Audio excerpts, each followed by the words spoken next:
married was one of the best things our next guest says that she did. Not only did she marry her Prince Charming, but it also helped kickstart her business. She created Posh Paper Florals. Please welcome Sandy Irvin from Robot in Bloom. Hi.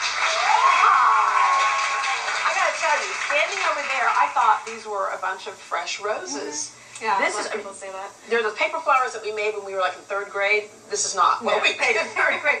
This is amazing. So we mentioned that getting married kind of sparked this for you. How does that come together? Yeah, when I got married, I figured I'm cheap and I'm crafty. So that's why I married you, right? Partially.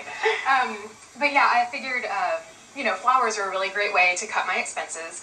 I also didn't really like the idea of, you know, you just throw out such a beautiful thing at the end of the day, and it just becomes trash. So I figured, you know what, I'm going to figure out how to make my own flowers. I found a kit online, and after that, I just fell in love with making flowers, and I turned all my centerpieces and bouquets and everything into a big wall hanging from my bedroom. So now I can look at that all the time, and I've been making flowers ever since, and these are some of them. I have to pinch. Yeah. Okay, I was thinking this one's got to be real because it has that variation in color there. Yeah, the roses are all hand painted, and they're made out of parchment paper. And you can see, like, this one is gray and this one's purple, so you can also get roses that aren't traditional colors. Any color that you want. Yeah. And certainly the pink and the yellow. All right, take us through a little demonstration here. Okay, sure. Let me move that out. Let's put that here. This is the basic carnation. This is probably the best example of what it looks like. This one was made out of parchment, but usually I make them out of tissue. Okay. And pretty much what you do is you just take regular tissue paper, and I got these funky little pinking shears. Yeah, like scrapbooking and stuff at the craft store. And I pretty much just eyeball the size and go and cut a frilly little edge. Now, do you always go do?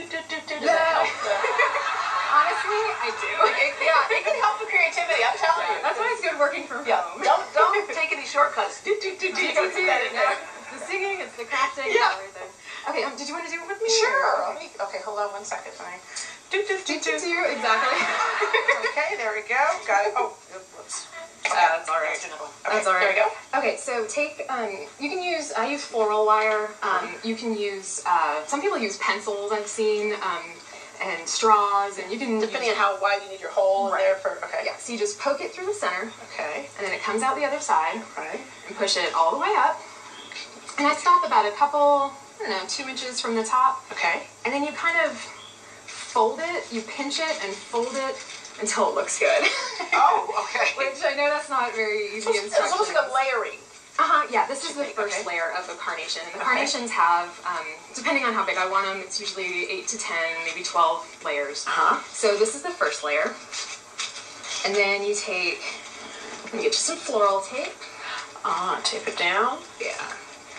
Break off a little piece of floral tape. Okay. And when you put the floral tape on, you have to pull it as you apply it because it has like a wax on it that makes it sticky. So you just kind of fold it around and twist it and twist it. Okay, yours is not, mine's not looking like yours. It takes practice to get the floral tape out. I've done a zillion of these, so it's like... Okay, so what you just, the key point there is you keep layering, and that's when you get your fullness. Yep, and you put another layer on, and do that until you get bored, or until you think it looks good. And then you got creative.